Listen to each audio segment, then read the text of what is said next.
Clackamas County is still counting votes days after the Oregon primary election because of a barcode issue on most of the ballots.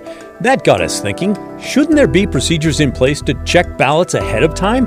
Well, turns out there is, and it's required under state law.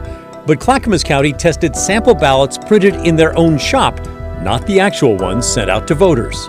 Those ballots were printed here, not by the printer. They were perfect. Plus, a lot of LGBTQ candidates won their races in Oregon this week.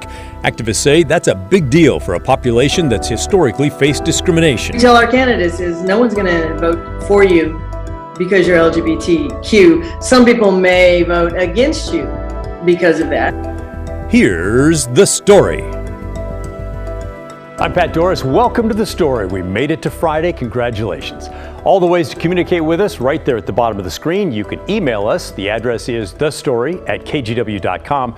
You can use the hashtag TheStoryKGW on Twitter or leave us a voicemail. Call our phone number, 503-226-5090. Well, the saga continues in Oregon's third most populated county with a very slow vote count from last Tuesday's election. The biggest development today, well, we learned that the county elections created their own test ballots, printed them in Clackamas County, and ran them through the tally machines instead of testing actual sample ballots from the printer in Bend, which made all the ballots that actually went to the voters. That's sort of like eating a tomato out of your own backyard to guess how the ones from the store are going to taste. The tally machines are rejecting 2/3 of those ballots now. It may total 60,000 that need to be duplicated by hand. Second, none of the duplication has happened since Wednesday. Instead, all the ballots are being prepared and run through the tally machines, and the rejected ballots are being stacked in ever-growing piles. The hand duplication on those ballots will not start until Monday. This is a huge deal. At a time when some are already skeptical of our voting system, this creates a lot more doubt. You have been talking to us a lot about this over the last few days. Here's one caller who talked about trust. I live in Clackamas County, rural Clackamas County, and I don't trust anybody to mark my ballot when I already marked it, and also that hiring another 100 people, there's a likelihood that they're going to make a mistake again. And I don't trust them in counting the ballots at all. But Carlos thinks this is a bunch of noise about nothing. He wrote in to say, I think you may be manufacturing outrage. Oregonians are mature enough to wait a couple of weeks for election results, and I am always more confident of the results when each ballot is hand-checked with someone from both parties looking on. Although Tim countered that, writing, as a Clackamas County resident and viewer, I am once again extremely disappointed with our county clerk. And Lisa wants to know, where were the commissioners? Why were they not more closely monitoring what was taking place in the elections office? Today was not the day to invite a report from Sherry Hall. She's the clerk. It should have been asked for several months ago and continued weekly until the election. So, lots of comments, lots of questions, and lots of rejected ballots, likely 60,000 that will have to be duplicated by hand. And I realize I already said that once, but really, it is a staggering amount. Let's take a look at what happened and what should have happened. In Clackamas County, the vote tally machines have had a busy week. More than 90,000 ballots have come back from voters, and the machines are spitting out on average 64% of them. The rejected ballots have problems with the printing of the barcodes on them and are being stacked in piles that await teams which will carefully copy them by hand onto new ballots. Under state law, the entire vote counting process is required to be tested no later than 7 days before an election, and Clackamas County did meet that mark, testing the machines on May 3rd, 2 weeks before the election. But listen as Sherry Hall, county clerk who is in charge of elections, explains where the ballots came from that were run through the machines. Those ballots were printed here, not by the printer. They were perfect. She said it's the way they've always tested the machines, with ballots they print, not the ballots from the outside printer who creates the actual ballots that are sent to voters. Later that same day, elections started running real ballots. And that's when we noticed the problem. And by then, it was too late to fix. In Multnomah County, which sent out roughly 560,000 ballots, that test required by state law was done 5 weeks before the election. Enough time to fix any problems. And there were none, by the way. And Multnomah County uses sample ballots from the printer that makes the voter ballots. We use the same printer to print our, what we call our logic and accuracy test ballots. So the ballots that we use to prove that the tabulation system is programmed correctly. So they are printing those ballots as well, which are real ballots. They are just pre-marked in a predetermined way so that we can test how the system is tabulating ballots that are marked.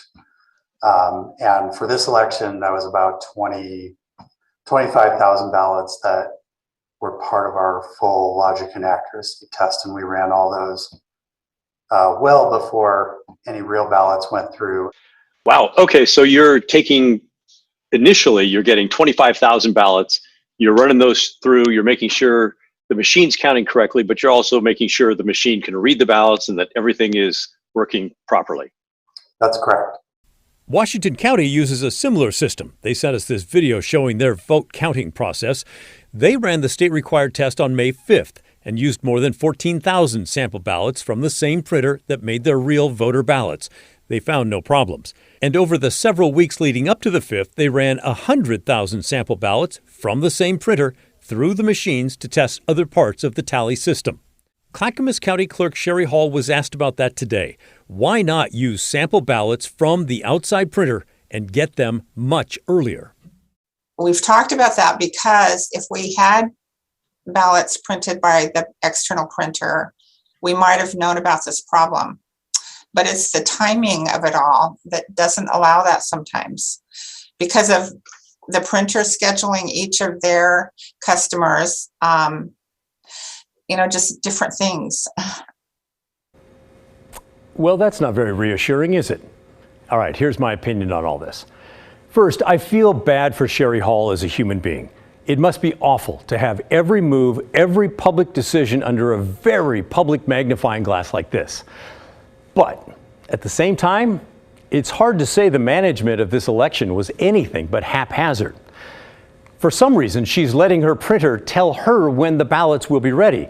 Listen, with a major government contract like this, she should be setting and enforcing the print deadlines and reviews, and they should be far in advance of the election.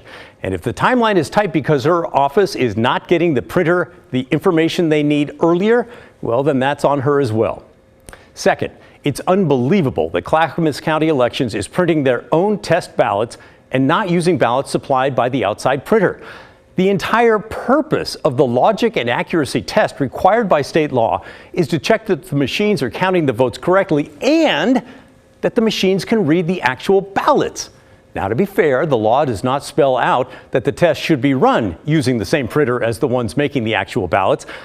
But I have to suspect it's because no one ever imagined you would do anything other than that. I mean, it's kind of like a dad lobbing easy baseballs to their child in the backyard and hoping the real pitcher they face in a game will be just as easy. I mean, it might work, but you're really taking a chance. And this time the county, and more importantly, the voters in Clackamas County lost. And that's bad for everyone, including Sherry Hall. Well, that's my opinion. What do you think? You don't have to agree with me, but you do have to talk to me. Send me an email. The address is thestory@kgw.com or leave a voicemail, 503-226-5090. I look forward to hearing what you have to say on that. All right, let's talk about Portland City Council races. Commissioner Joanne Hardesty faced 10 challengers, and she won the most votes of any of them. But she did not get more than 50% of the vote, which means the race will go to a runoff in November. Right now, it looks like she'll face Renee Gonzalez, who is just barely in front of Vadim Mazursky for second place. I asked our political expert Len Bergstein what surprised him about those results. Polls showed that it was 18% of the voters who thought that she was the right candidate. 58% were willing to vote for anybody but Joanne Hardesty at the beginning of the race. So she was on the canvas. She was the voice and the persona of people with angst about city government. And 81% of the voting population in Portland felt that the city government was not functioning as far as they were concerned, and they were going to punish somebody. And she was the voice of that. Out of that mess, she wound up finding a way to tell voters, wait a minute, remember, I'm the person who gets you police reform. I'm the person who helped you get street response. I'm the person who worked on green, energy stuff. And she was able to knit together a very broad-based community of support in the face of the challenge from the right. And so I thought it was the most surprising thing to me was the fact that she not only got into the runoff, but that she's leading going into with momentum going into the runoff. Commissioner Dan Ryan, on the other hand, does not have to go to a runoff election. He won with nearly 55% of the vote against 7 other challengers. The surprise, obviously, is what low voter approval Dan started with in January and December of this year, and how he was able to kind of close it out and not have to have a runoff election. So that's pretty impressive. The analysis is that no one ever really thought that he was an incumbent. And if you were looking for an incumbent to punish in this race, it wasn't Dan Ryan. So he was able to escape that problem, and he ran an effective campaign to get it closed out from where he started in January of this year. Dan Ryan is also one of 7 openly LGBTQ candidates who won their races so far in Oregon this week. The most high-profile name in that group is Tina Kotek, who won the Democratic nomination for governor. In Oregon's 5th congressional district, Jamie McLeod Skinner is leading incumbent Kurt Schrader in the vote count, but we're still waiting on more results from Clackamas County before calling that race. We spoke with the president of the LGBTQ Victory Fund, a national organization that supports LGBTQ candidates, about the significance of these victories. What we tell our candidates is no one's going to vote for you because you're LGBTQ. Some people may vote against you because of that. But what you have to do as a candidate is connect to voters, show that you understand their needs, and that you have a plan to address those needs in office. And that's what our candidates have done. The important thing, again, is that voters have a track record of supporting capable and competent LGBT leaders in Oregon. And so they are willing to give them the benefit of the doubt and to listen to what they're proposing when they're confronted with new candidates from our community. And the majority of those have been successful. One of the interesting things that happens with a lot of our openly LGBTQ candidates is that voters who are hungry for integrity and authenticity have some sort of an internal dialogue that says, if you will tell me something about yourself, perhaps that you're a lesbian or that you're openly gay, that I may not approve of, then I could probably trust you to tell me the truth about other things. And that's a really important commodity in an election. We want our candidates to run to win, but even if they're unsuccessful at the ballot box, if they stand up, they run credible campaigns, they address issues that are important to voters, it changes hearts and minds. It's the long game. And it also, they are role models for young folks who are struggling with sexual orientation or gender identity issues. They need to see successful people who are comfortable in their own skins, who are standing up and doing things in community. Neighbors in Southeast Portland are trying to get the city to remove a homeless camp that they say is causing problems. But the city is so backed up with complaints about other camps that they have a very slow timeline to respond. Why aren't there resources to help this situation? It's really just a helpless feeling. When the story continues. Sending your questions and comments to the story at kgw.com. In the break, I saw several of you have emailed us already about Clackamas. Or you could also give us a call, leave a voicemail, 503-226-5090. We frequently hear from neighbors around Portland about Portland's homeless camps. They complain all the time that it makes them feel unsafe. The city of Portland also gets an earful, registering hundreds of complaints each week. But here's the problem. There is such a backlog, it can take a long time for the city to respond. Blair Best spoke with some of the neighbors in Southeast Portland who say they feel hopeless. It's really just a helpless feeling. At first glance, this neighborhood in Southeast Portland, right off of Powell Boulevard, seems quiet and quaint. But this is one of the good days. Very loud fighting. It's not all the time, but it's happened 3 times, most recently last Thursday. Homeless camps, mainly RVs driven by those experiencing homelessness, park along these streets for months at a time. It's just a little frustrating. Libby Brawlier has lived here for 2 years. She's afraid of leaving her property unattended and walking alone at night. I just feel uneasy. That's probably the long and short of it. Last week, the city received 1,803 campsite reports. They observed 385 of them and met with the campers at another 593. 16 were cleaned and 43 completely removed. The city's impact reduction team declined to go on camera but says they prioritize the sites that pose a safety and health risk, meaning the camps in this neighborhood are most likely at the bottom of that list.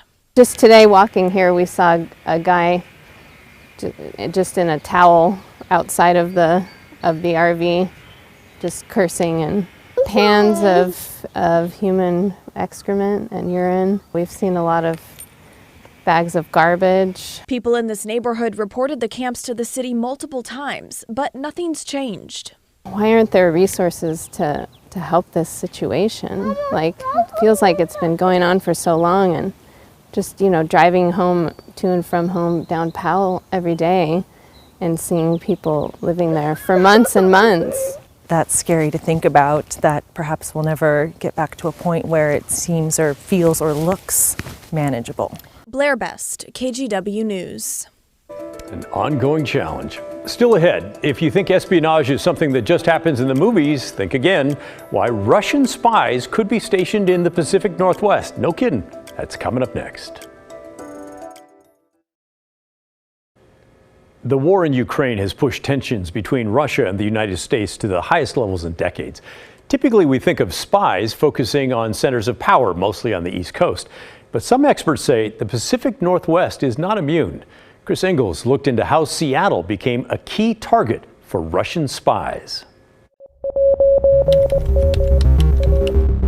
Seattle remains a prime location for espionage to occur.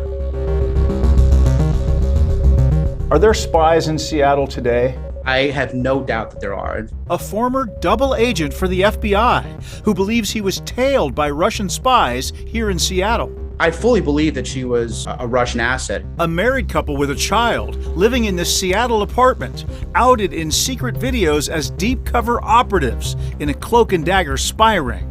And an historic Seattle building that the FBI says was a spy base for Russian intelligence. The United States still the main target. In the last decade or so, these cases have pulled back the curtain on Russian spying here in the Northwest.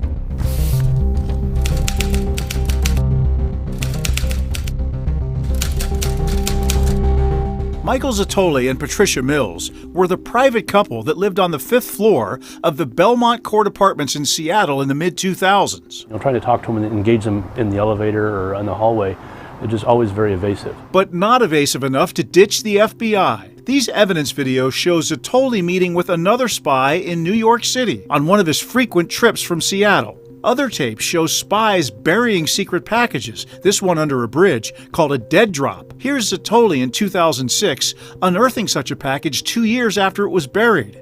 In one example, $150,000 and the flash memory card changed hands, according to declassified FBI files. All this happened as the couple lived an outwardly normal life in Seattle, their legend or backstory built with fake birth certificates and IDs. It all burst into public view in July 2010 when the feds arrested and deported 10 Russian spies nationwide. Do you think spies were watching you while you were in Seattle? It is hard for me to imagine that the Russians don't keep track of me wherever I go. It's just one of those things. So, yes, and this is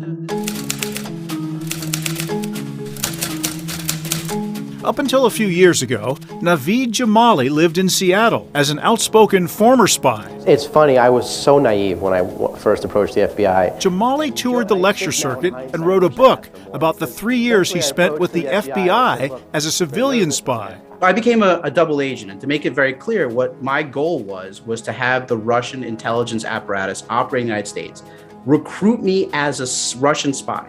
The whole time I was being recruited and being directed by the Russians, I was really working for the FBI. In New York in the mid-2000s, in a case that's still officially classified, a young Naveed Jamali reeled in a big fish, a Russian diplomat who recruited him as a spy. I did something that very few Americans have ever done, especially civilians, is I became a Russian-made man. Jamali believes even years later, the Russians kept track of him when he moved to Seattle.